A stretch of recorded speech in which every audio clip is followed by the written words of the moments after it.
ఏం చేయాలంట? మౌనంగా ఉండాలండి. మేము క్రైస్తవులం.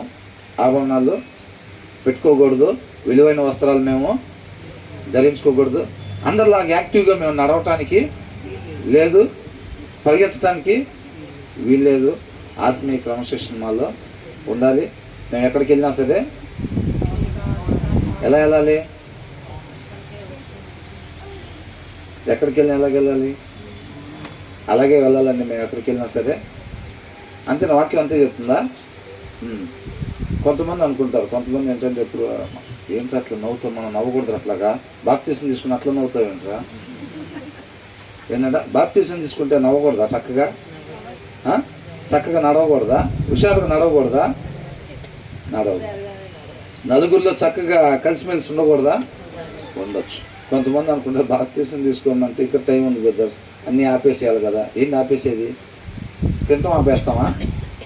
లేకపోతే మంచి వస్త్రాలు కట్టుకోవటం ఆపేస్తాం? మంచి అంటే అది వేరండి, విలువైనవి వేరు, మంచి వేరు. ఇప్పుడు నలుగురిలోకి వెళ్ళేటప్పుడు వాళ్ళలో కంఫర్ట్గా ఉండేటట్టు ఇప్పుడు మనం చినిగిపోయిన వేసుకెళ్ళాము అనుకోండి, అందరూ ఏం చేస్తారు? ఇప్పుడు నేను చినిగిపోయిన షర్ట్లు వేసుకొచ్చి సువార్త చెబుతాను వస్తే అందరూ నేను చెప్పే మాట వైపు వింటూ ఉంటారా, లేకపోతే నా షర్ట్ వైపు చూస్తూ ఉంటారా?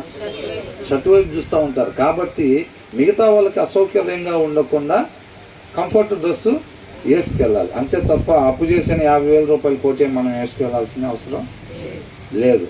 కాబట్టి మనం ఏం చేయాలంట? ఆయన నామాన్ని ప్రకటన చేయాలి. ఆయన కృపను బట్టి నీ జగ్గులో ఏది పోసారో దాన్నే మిగతా వాళ్ళ గ్లాసుల్లో పోయాలన్నమాట.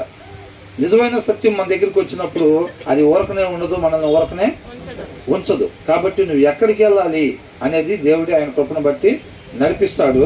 నువ్వు ఆయన ప్రకటించేవారుగా ఉండాలి. తర్వాత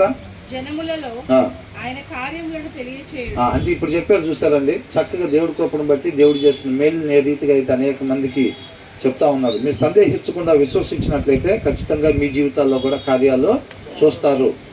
ఆయన ఎటువంటి కార్యాన్ని అయినా సరే మన మేలు కొరకు చేయగలిగిన సమర్థుడు మన దేవుడు, వినే దేవుడు, చూచే దేవుడు, అర్థమైనది సమాధానాన్ని దయచేసే దేవుడు అన్నమాట. అంతేనే కదా? ఆ పేరు దేవుడు అని పెట్టుకుని అనేక మంది అనేక రకాలుగా చేస్తూ ఉంటారు.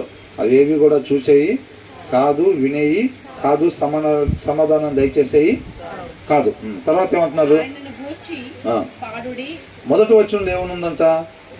కృతజ్ఞతాస్తుతులు చెల్లించాలి, ఆయన నామాన్ని ప్రకటన చేయాలి, ఆయన కార్యముల్ని తెలియజేయాలి. అది మనకు మాత్రమే కాదండి. ఇప్పుడు మోషేకి కూడా చెప్పాడు కదా, తర్వాత దావీదుకు కూడా చెప్పాడు కదా. ఏమంటున్నాడు? ఆయన చేసిన అద్భుత కార్యం ఉందంట, విడిచిపెట్టకుండా నీ తర్వాత తరం